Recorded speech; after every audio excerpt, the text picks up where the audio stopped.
Queridos amigos, boa noite.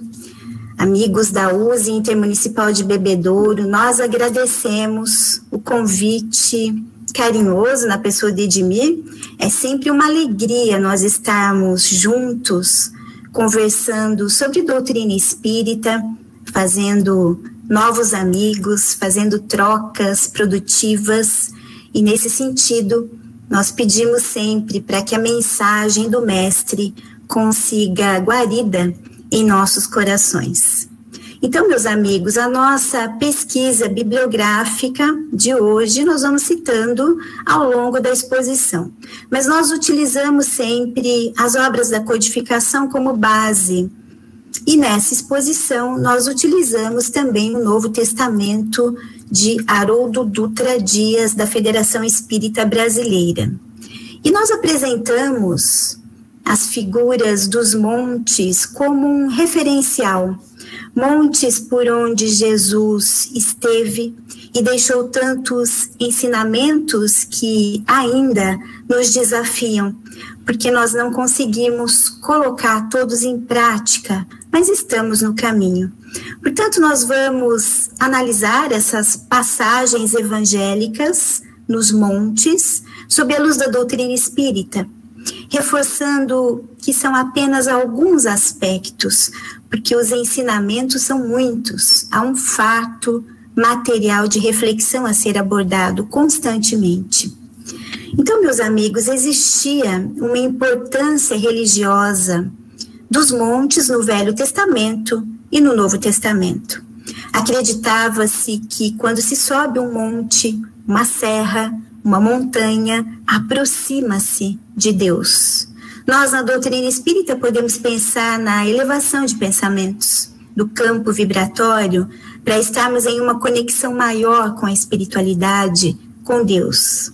E nesse sentido, convido vocês para fazermos juntos um passeio. Vamos voltar ao tempo de Jesus e subir os montes, elevando o nosso padrão vibratório.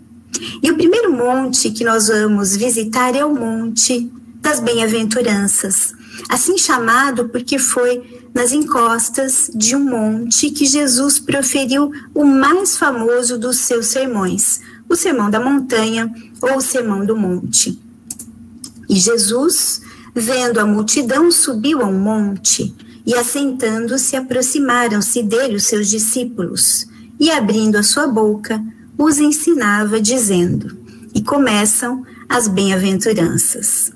Então, perto de Tiberíades, na margem oeste do lago de Genezaré, ou Mar da Galileia, embora Jesus dirija a sua palavra aos discípulos, o sermão foi proferido a uma enorme multidão que vinha de Cafarnaum, de todas as partes da Judéia, da costa do mar, de Tiro, de Sidom, procurando encontrá-lo para buscar amparo e consolação nas palavras do Mestre Jesus, revolucionando códigos de ética, de moral e justiça na época, abrindo novos horizontes para o entendimento dos valores espirituais. Nós teremos as bem-aventuranças que nos trazem inúmeras lições.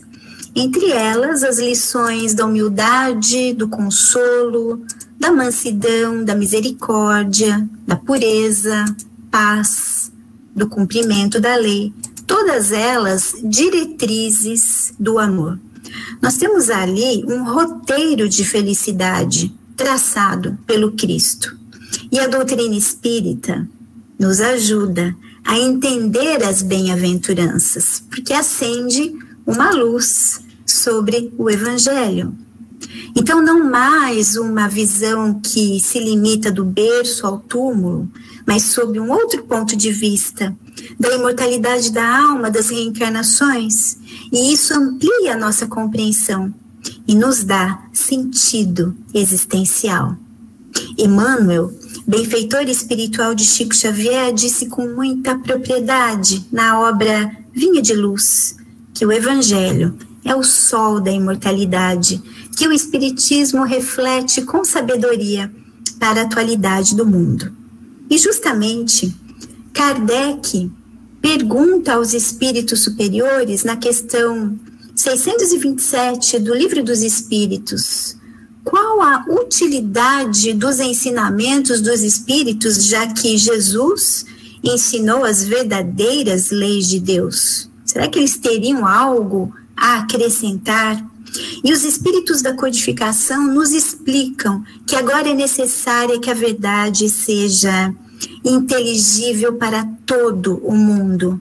Jesus utilizava a alegoria, as parábolas, segundo os tempos e os lugares, e o Espiritismo vem cumprir a promessa do Cristo, pois é o Consolador prometido e presidido pelo Espírito da Verdade. E nesse sentido, meus amigos, Kardec e os espíritos superiores nos trazem uma belíssima construção temática na obra O Evangelho segundo o Espiritismo. E essa construção é sugerida pela Federação Espírita Brasileira, nos dando um roteiro de compreensão sobre a sequência dos capítulos da obra. Quando Kardec coloca as bases doutrinárias, as grandes verdades espirituais, nos primeiros 4 capítulos. Primeiro capítulo, eu não vim destruir a lei, fala sobre as 3 revelações. O segundo, meu reino não é desse mundo, vai falar sobre a vida futura. Depois, há muitas moradas na casa de meu pai, sobre a pluralidade dos mundos. O quarto, ninguém pode ver o reino de Deus se não nascer de novo, que trata da reencarnação. Com esses pilares, são capítulos estruturais, nós vamos entender as bem-aventuranças. E chegaremos no capítulo 5, bem-aventurados os aflitos. Qual a utilidade do sofrimento para ser feliz ou para ser um bem-aventurado? E Kardec vai nos explicar que se Deus é justo, bom, suas leis são perfeitas. Então o sofrimento deve ter uma causa justa, há uma justiça nas aflições, reforçando o sentido da ressignificação que Jesus dá às nossas dores e aos sofrimentos quando fala: bem-aventurados os que sofrem, porque serão consolados. E as causas podem estar situadas nessa vida, e a maioria dos nossos problemas é dessa vida, ou em outras existências passadas. E assim, nós vamos entender por que uma criança nasce com síndromes, ou tem um câncer com 5 anos de idade e vai a óbito. Afinal de contas, o que ela fez para merecer isso? Nem teve tempo nessa vida. Enquanto malfeitores estão muito bem, obrigada, saudáveis, e vão desencarnar na velhice. Portanto, como espíritos milenares com múltiplas existências anteriores, onde nós cometemos faltas e nos desarmonizamos com a lei de Deus, nós estamos tendo oportunidade de reparar aquilo que fizemos em outras vidas, pela misericórdia de Deus. Então, a causa primordial das nossas aflições está dentro de nós, nos nossos comportamentos. Mas Kardec também vai dizer nesse capítulo 5 que todo sofrimento não é necessariamente fruto de uma determinada falta. Pode ser uma prova escolhida pelo Espírito para aprender e acelerar o seu adiantamento. E essas informações, meus amigos, nos confortam e nos ajudam a seguir em frente, por conta da compreensão. Até que chegamos no capítulo 6, o Cristo Consolador, e nesse capítulo nós teremos as orientações do Espírito da Verdade sobre essa doutrina que nos esclarece, nos ampara e consola. E a partir do capítulo 7, nós vamos continuando com as bem-aventuranças. Os pobres de espírito, tratando da humildade, é a primeira virtude que devemos buscar nesse roteiro de felicidade. pureza de coração, mansuetude, misericórdia, mas agora todas elas embasadas nos conceitos estruturais da doutrina, para que possamos entender. Muito bem, meus amigos, e Jesus, ao final das bem-aventuranças, estimula os discípulos a empregarem as suas qualidades, as potencialidades, sem se deixarem corromper, sal da terra, sem ocultarem os seus valores espirituais, luz do mundo.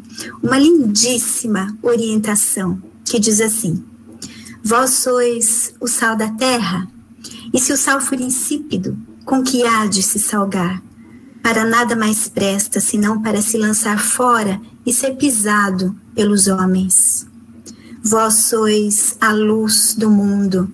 Não se pode esconder uma cidade edificada sobre um monte, nem se acende a candeia e se coloca debaixo do alqueire, mas no velador, e dá luz a todos que estão na casa.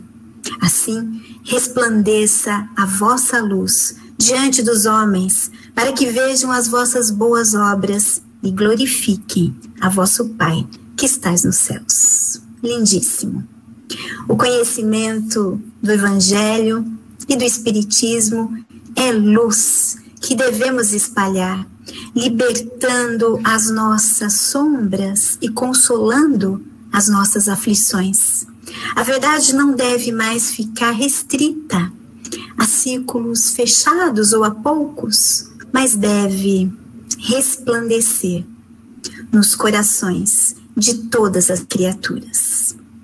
Muito bem, meus amigos, nós vamos agora para o Monte Tabor, um monte na Galileia, com cerca de 500 metros, mais ou menos, de altura, onde ocorreu a famosa transfiguração de Jesus 40 dias antes do seu martírio e morte. E o episódio é contado nos 3 evangelhos sinóticos de Mateus, Marcos e Lucas. E conforme os textos, Jesus leva Pedro, Tiago e João, seu irmão, para o monte e lá se transfigura, muda de aspecto. Então seu rosto resplandeceu, brilhando como um sol, e suas vestes se tornaram brancas como a luz. E nesse contexto impressionante, Moisés e Elias aparecem e conversam com Jesus. Os discípulos ficam surpresos. E Pedro pergunta a Jesus se podem armar 3 tendas para cada um deles. Está fazendo uma referência ao tabernáculo, lembrando os 40 anos no deserto, durante o qual o povo hebreu viveu em tendas, e evoca o tabernáculo, que é a tenda sagrada, na qual Moisés mantinha um contato mais estreito, uma conexão maior com a espiritualidade, com Deus. Está se referindo também à festa das tendas, onde se comemora a colheita, enfim. E ouve-se uma voz vinda de uma nuvem que afirma: esse é o meu filho amado. Essa passagem mostra, acima de tudo, a autoridade e a grandeza espiritual de Jesus aos discípulos, que ele era realmente o Messias esperado conforme as profecias. É uma cena cheia de símbolos, onde o esplendor da transfiguração recorda a transcendência de Jesus, o Espírito puro. No Livro dos Espíritos, nós aprendemos sobre a escala espírita. Na primeira parte, aliás, na segunda parte, no capítulo 1, intitulado Dos Espíritos, nas questões 100 e seguintes, e que os espíritos puros já galgaram todos os degraus dessa escala da hierarquia espiritual, chegando ao topo. Espíritos de primeira ordem, classe única. E na obra A Caminho da Luz, o benfeitor Emmanuel vai nos dizer que Jesus é o governador espiritual do planeta Terra, dizendo na introdução da obra que rezam as tradições que existe uma comunidade de espíritos crísticos na qual Jesus faz parte e que foi o escolhido para presidir toda a evolução e estruturação do nosso planeta. E essa comunidade de Cristos dirige o sistema planetário. Então, meus amigos, na transfiguração, nós ainda aprendemos que há uma transformação fluídica, uma modificação pelas propriedades do perispírito, que se refletem no corpo físico. Então, nós estudamos isso no livro dos médiuns, no capítulo 7, lá na segunda parte, das manifestações espíritas. É um fenômeno na qual o perispírito de uma pessoa viva pode se irradiar, envolvendo o próprio corpo, uma espécie de vapor, e ele pode sofrer nesse estado as mesmas modificações que sofreria caso estivesse separado do corpo. E a presença de Moisés e Elias faz recordar a lei dos profetas que anunciaram a vinda do Messias. Então nós temos a conexão com a primeira revelação, reforçadas pela voz que veio da nuvem, para nós também explicada pelos ensinamentos trazidos por Kardec no livro dos médiuns. Nós estudamos lá a pneumatofonia ou voz direta, um fenômeno mediúnico. Logo após tudo isso, Jesus então pede silêncio, que não contem o que viram até que se levante dos mortos, diz Jesus. Então, levantar dos mortos, ressaltando a imortalidade da alma. E Jesus pede isso por conta da incompreensão dos homens da época, que não iriam acreditar nessa cena.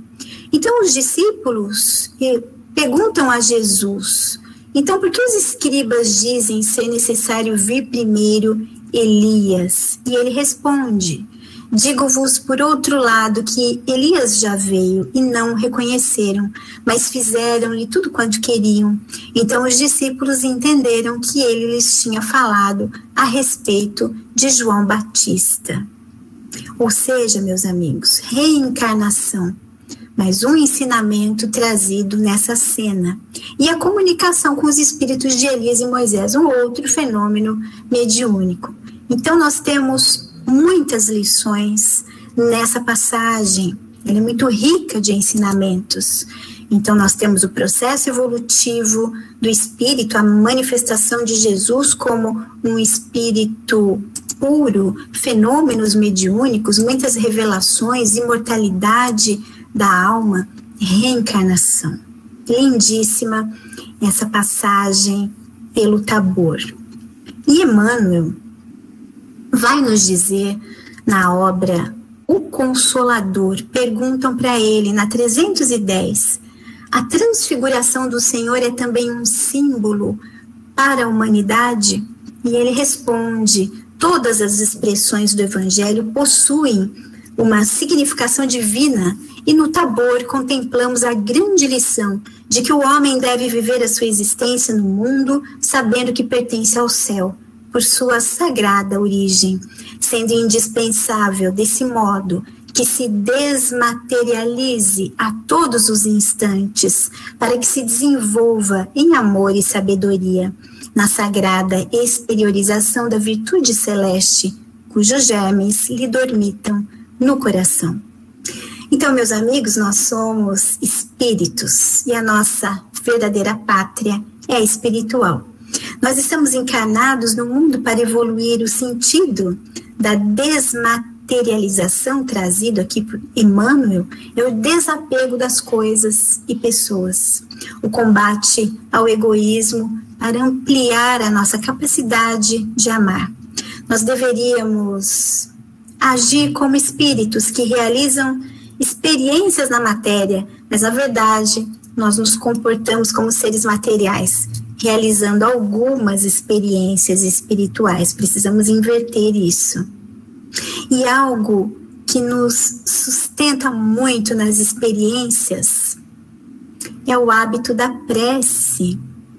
E o espírito Monod no capítulo 27 do Evangelho segundo o Espiritismo, vai fazer uma correlação com a maneira de orar, então, da prece, com a transfiguração de Jesus. É muito interessante. Ele diz que a prece deve ser profunda, porque é a vossa alma quem deve se elevar até o Criador, que deve se transfigurar como Jesus no Tabor e tornar-se alva e irradiante de esperança e amor. Está lá no capítulo 27, pedi e obtereis. E muitas vezes nós nem oramos, não é? Nós nos esquecemos. Entramos no automatismo do dia a dia, muito focados nas nossas coisas do mundo. Quanto mais fazer uma prece profunda de sentimento. E a oração é o sustentáculo para as nossas ações aqui na Terra, fazendo a aproximação com nossos espíritos amigos, que nos inspiram forças, coragem, para seguirmos em frente no processo de desmaterialização, como diz Emmanuel, que vai nos levar a patamares mais altos na escala espírita. Muito bem. E falando de prece, nós vamos sair do Tabor e vamos agora para o Monte das Oliveiras, onde Jesus costumava se recolher para orar, para fazer as suas preces. Um monte que no passado era um bosque de oliveiras, no começo da encosta de um riacho do Cedron, onde havia um jardim. Getsemane, que vem do aramaico e significa tanque ou prensa, onde se espremem as azeitonas, as olivas, tipo de um moinho de óleo. Então existia uma gruta onde estava instalado o Getsemane. E na noite anterior à crucificação, Jesus vai até o Getsemane com os mesmos discípulos, Pedro, Tiago e João. E essa passagem está no Evangelho de Mateus 26, 36. E ele diz assim: sentai-vos aqui enquanto eu vou ali orar. E em seguida, Jesus diz: permanecei aqui e vigiai comigo. E Jesus volta e eles estão dormindo. Jesus pede para que eles fiquem atentos, para vigiarem e orarem, para que não entrem em tentação.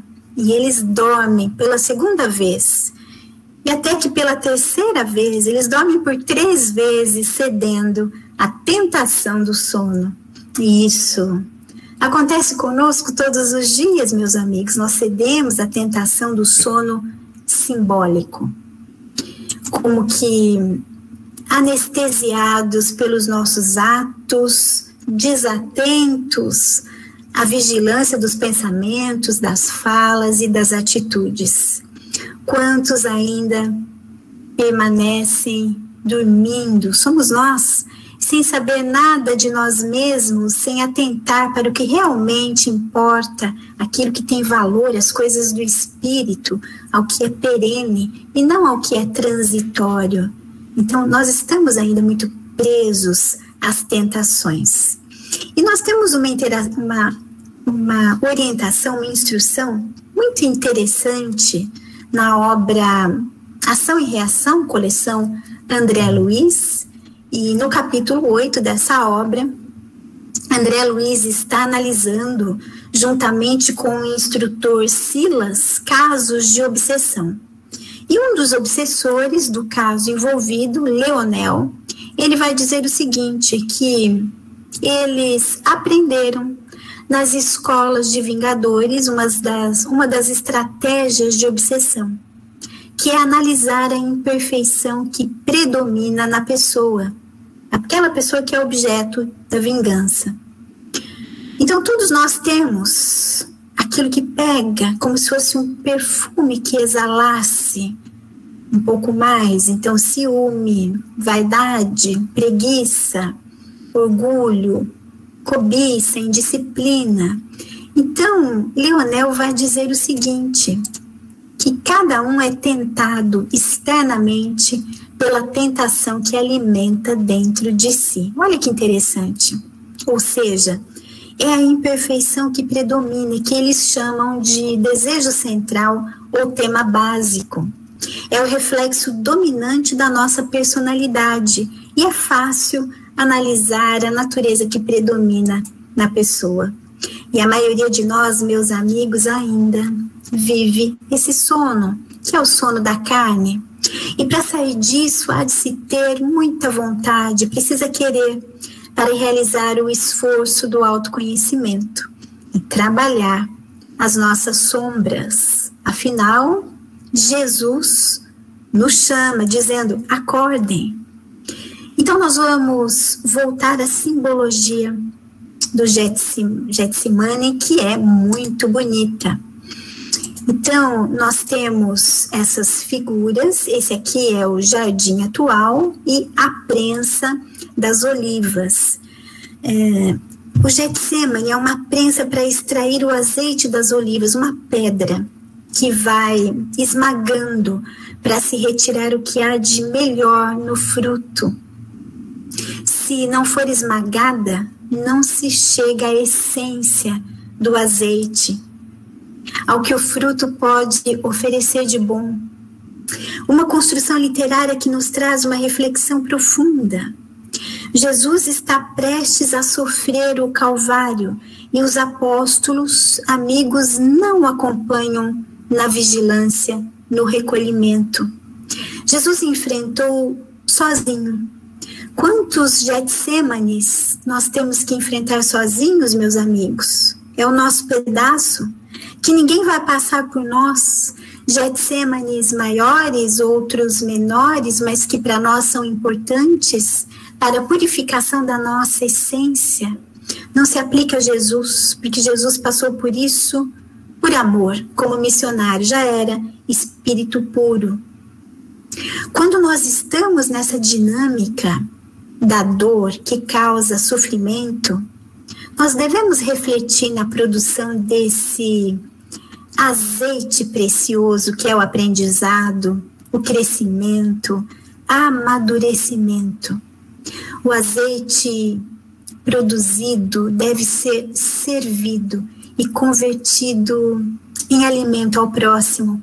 É a virtude que foi produzida pela situação difícil, pela doença, pelos relacionamentos complicados, por uma separação, pela morte de uma pessoa querida, pelas tribulações.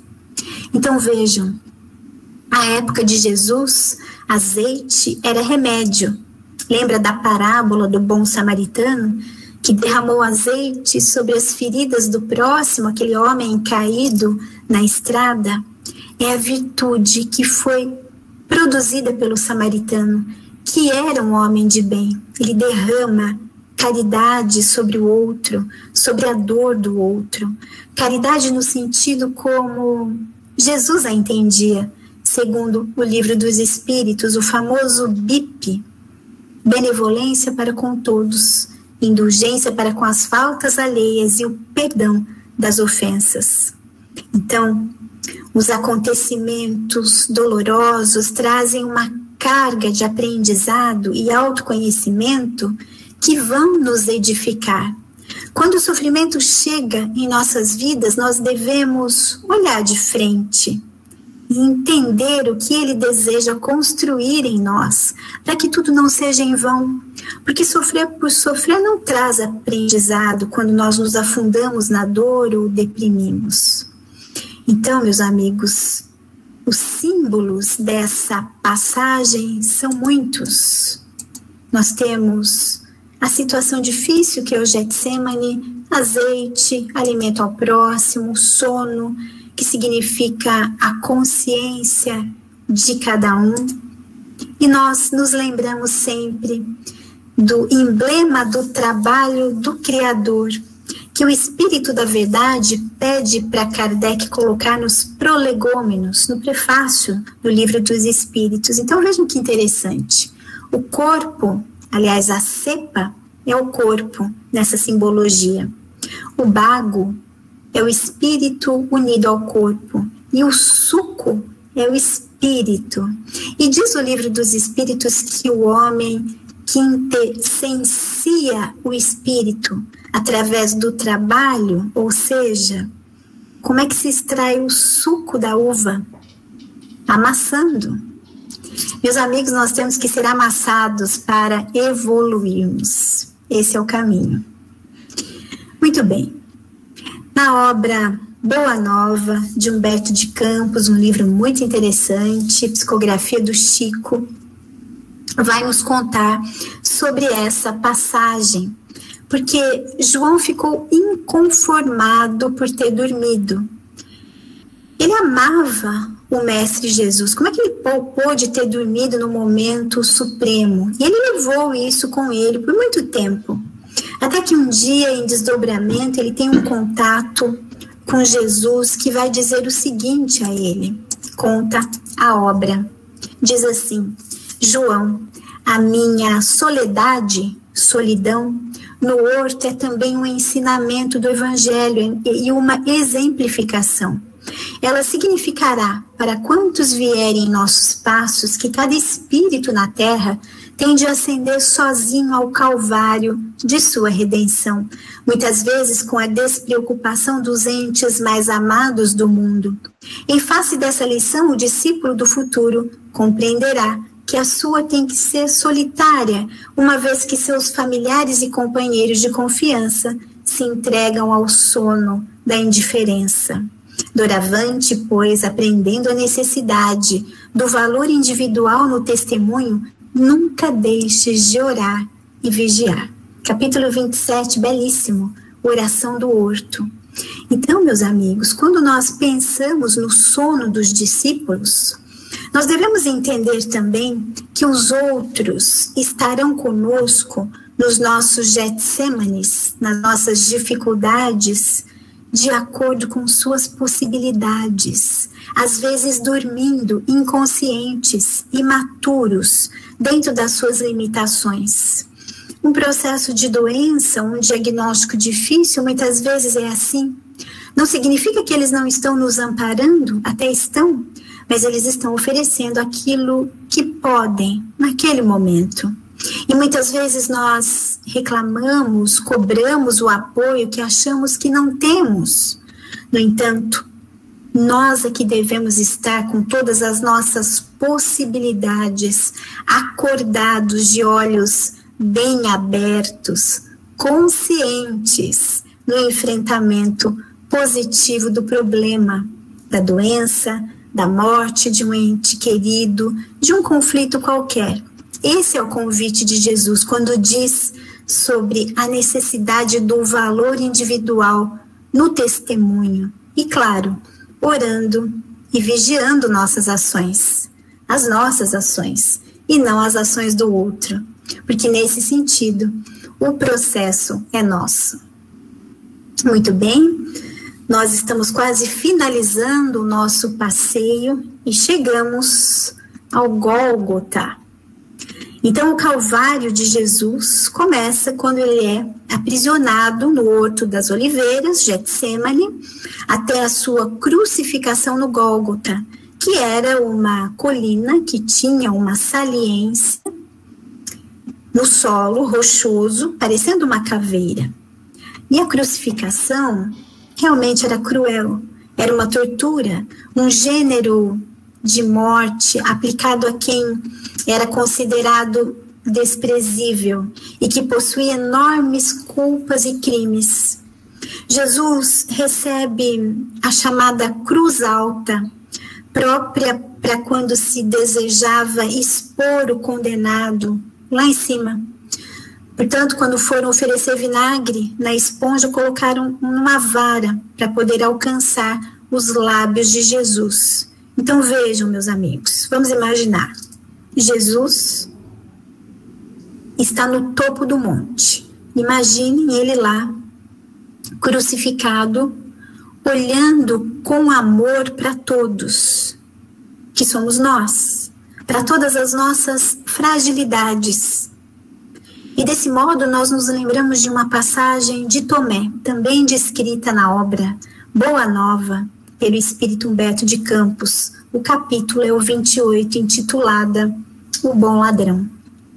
onde Tomé e os discípulos têm uma conversação com Jesus sobre os problemas da fé, alguns dias antes da prisão do mestre. E Jesus orienta que a fé pertence aos que trabalham e confiam, e que significa estar sempre pronto para Deus, não importando a saúde ou a doença do corpo, os infortúnios ou os sucessos da vida material. Isso não tem significado no sentido de que a alma fiel trabalha confiante, independente da circunstância, nos desígnios do Pai. Ou seja, meus amigos, o que Jesus está dizendo? A lei de Deus é perfeita e age naquilo que nós necessitamos. Então devemos confiar na vontade de Deus ou na lei de Deus. Então Jesus explica para os discípulos que ter fé, portanto, é ser fiel a essa vontade, a vontade de Deus em todas as circunstâncias. E Tomé, ou Levi, um dos dois, vai dizer assim: todavia quem possuirá no mundo lealdade perfeita como essa? Então Jesus explica para eles que ninguém pode julgar em absoluto, a não ser o critério definitivo de Deus. Mas se essa conquista da alma não é comum às criaturas de conhecimento parco ou de posição vulgar, é bem possível que a encontremos no peito exausto dos mais infelizes ou desclassificados do mundo. Então, Jesus está dizendo aqui que essa conquista da fé não é comum aos de pouco conhecimento. E nós aprendemos exatamente isso na doutrina, mas veja, conhecimento no sentido de construção interna, uma fé raciocinada, baseada na lógica e na razão. Eu acredito no Espiritismo porque ele me dá respostas. No momento em que tudo vai mal na minha vida, o Espiritismo é alicerce de sustentação, me dá sentido existencial, porque eu compreendo o meu contexto espiritual. Então, dias depois, após esse debate sobre a fé, o mestre foi preso e nós estamos no Gólgota. Todos os abandonaram, ficou apenas João, que na época era um adolescente, um menino de 16 anos, que permaneceu ali com as mulheres. E Tomé está acompanhando disfarçado os acontecimentos. E ele está em questionamentos profundos. A sua condição de homem do mundo não proporcionava subsídios ou elementos para a compreensão de toda a verdade. Então ele perguntava por que o mestre foi crucificado e onde estava Deus, Pai amoroso, nesse momento? Por que Deus não rasgava os céus através de anjos para salvar o Filho amado? E em dado momento, ele se lembra dessa conversa sobre a fé e pensa: quem teria sido o mais fiel ao Pai do que Jesus? E nesse instante, ele presencia o diálogo de Jesus com Dimas, o bom ladrão, que estava crucificado ao lado de Jesus. E vai dizer: Senhor, lembra-te de mim quando entrares no teu reino. E Jesus responde: em verdade te digo hoje, entrarás comigo no paraíso. Então, Tomé presencia essa fala e fica surpreso. E Jesus vai dizer para Tomé, porque Tomé está ali, e ele diz: vês, Tomé, quando todos os homens da lei não me compreenderam e os próprios discípulos me abandonaram, eis que encontra confiança no peito de um ladrão, como ele havia orientado naquela conversa sobre a fé. Então Tomé começa a compreender a essência profunda dos ensinamentos de Jesus. E aí ele tem uma sensação de que seu espírito fora transportado para o alto de um cume, no monte. É como se ele estivesse ali lá em cima, observando a pesada marcha humana, vendo toda aquela movimentação que aconteceu com o mestre, dos doutores da lei orgulhosos, as mulheres vaidosas, todos aqueles que foram beneficiados diretamente por Jesus, como os leprosos de Jerusalém, os doentes de Sidom, os cegos de Cafarnaum, os discípulos indecisos que na hora crucial fugiram com medo, inseguros. Então, todas essas pessoas, meus amigos, toda essa movimentação simboliza a nossa jornada evolutiva. Somos nós. E nós somos também como o ladrão. Nós somos imaturos, mas com todo o potencial de amor e perfeição relativa. Cometemos erros, mas suscetíveis de nos arrependermos, porque é da lei de Deus que isso vai acontecer mais cedo ou mais tarde. A lei está escrita na consciência, conforme nós aprendemos lá na questão 621 do Livro dos Espíritos, mas no sentido de fazer parte da nossa configuração divina, feita pelo Criador, e que vai se elaborando dentro de nós e despertando cada vez mais e no tempo certo. Em relação a Dimas, o ladrão, Jesus sabe, por óbvio, que aquele homem vai evoluir, como todos nós, pelas vidas sucessivas. Ele não estipula prazo, apenas promete que estarão juntos. Nós estaremos juntos, por óbvio. E vai entrar no mecanismo da lei divina, lei de causa e efeito, e o arrependimento é o primeiro passo do mecanismo da justiça divina para a reparação das nossas faltas. Nós aprendemos isso lá na obra O Céu e o Inferno, Código Penal da Vida Futura, onde nós temos lá 33 itens, onde Kardec vai nos dizer que cada falta, consequência da imperfeição, deve ser sanada nesse processo. Em algum momento da nossa trajetória, meus amigos, a consciência grita, é o despertar, e vem o arrependimento, a expiação, que é a consequência de uma falta, ou seja, a cada um segundo suas obras, e reparação, que é pagar, entre aspas, o mal com o bem. Portanto, nós vamos concluindo esse passeio pelos montes. Nós temos tantos ensinamentos, e o Espírito, ele é o Espírito reencarnado. Nessa tarefa libertadora, será sempre chamado ao testemunho dos montes, de tantos ensinamentos, mas é libertador. Então, meus amigos, nós temos aí as bem-aventuranças, onde temos um código moral a ser seguido, onde nós temos ali traçadas as linhas de comportamento que devemos seguir. Temos o Tabor, onde temos o convite de conhecer o objetivo a que vamos nos dedicar, que é o processo de autoiluminação, a comunhão espiritual no sentido mais elevado. E as oliveiras, a oliveira, ela simboliza purificação, fidelidade e determinação. Então, o convite é seguir o Cristo com fidelidade e determinação na sua orientação de vigiar e orar para alcançarmos a purificação. E o Gólgota, viver até o fim com equilíbrio como Jesus. A mensagem do Gólgota, meus amigos, não é de morte, é de vida, de continuidade, de imortalidade, de vitória.